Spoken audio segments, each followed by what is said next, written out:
I'm Drake, and with my cameraman Mitty, we're taking you to the hottest dance parties and concerts around Toronto. You think you know it all? Well, tune in, because this is What's Poppin'. What's going on, everybody? Andre Williamson here, sitting across from one of the most talented gentlemen in the UK right now, coming out with music, Mr. Dan Black. Dan, how you doing? Man, you've started off embarrassing me from the first moment. I embarrassed you already? Fill the streets, broken beats, lonely eyes. So what kind of reception are you getting in France? France has been. I used to be in a band before, and the place that band was the most successful was in France. So right. I've always had kind of a good thing. In fact, weirdly, outside of the UK, on the continent's always where I've done really well, like Italy and Germany. Yeah, and you were in an Italian band as well. Yeah. I've got my closet is full of skeletons. Yes, you've been around. I've been around. You can say that. The clean way, the clean been around. Yeah. Oh, obviously in a very pure. Well, kind of. Yeah. Yeah. Okay. Pure-ish.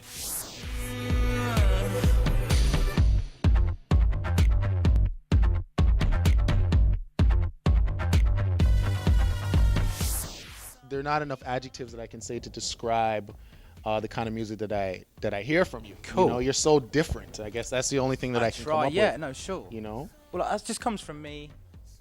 I just like very different, very varied music, Yeah. and so I kind of don't want to just. Often, you know, bands kind of commit to an area Of course. go, okay, we're going to explore electronica, and I'm, you know, 1 minute it could be a weakness or a strength, I guess. But 1 minute I'm like, I want to make something like Aphex Twin. The next minute I want to make something like Missy Elliott. The next minute I want to make something like the Smiths, and somewhere in between. And I grew up sort of late 80s, early 90s, so it was kind of a real mix of, on the one hand, you know, it was the end of kind of Prince, and it was like his kind of most crazy stuff, and that Right, really yeah. connected to me. At the same time, there was kind of like sort of the burgeoning world of like alternate. That was when alternative, whatever that means, music started. Absolutely. So Yeah. those kind of polar, you know, things like Bjork and the Smiths, and at the same time, and there was also amazing hip hop at that point. So I think that just the timing of when I was a teenager.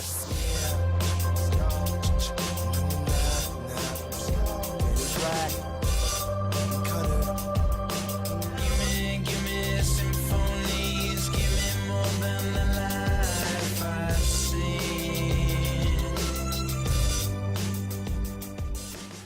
The song's built out of loads of, I thought, unclearable samples. Like, it's got the drums from Rihanna's Umbrella, and it's got some music from a sci-fi film from the 80s again called Starman. Yeah. And I sang originally the lyrics to Biggie Smalls' Hypnotize, and it was I wrote a melody to it and da-da-da. Did you grow up listening to him as well? Yeah, man, I was a massive Notorious B.I.G. fan. But so I did, which is kind of why I did the song. It was kind of, I wanted to put all these things that seemed far apart into a song.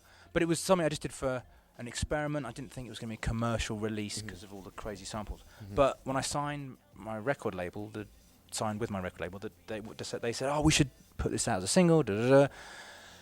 But when it came to literally the day before a video shoot, we found out, that the Notorious B.I.G. estate wouldn't give us the rights to use the lyrics. Oh, wow, really? Which was kind of deeply annoying. So I said, I'm going to record my own version, and I went away and wrote and recorded again, same music but with my lyrics, symphonies. Just play, let my loneliness get blown away. Give me symphonies, give me more than the life I've seen. All right, man. Well, you know what? Thanks for speaking with us. Pleasure. It's a pleasure, man. Pleasure was all mine.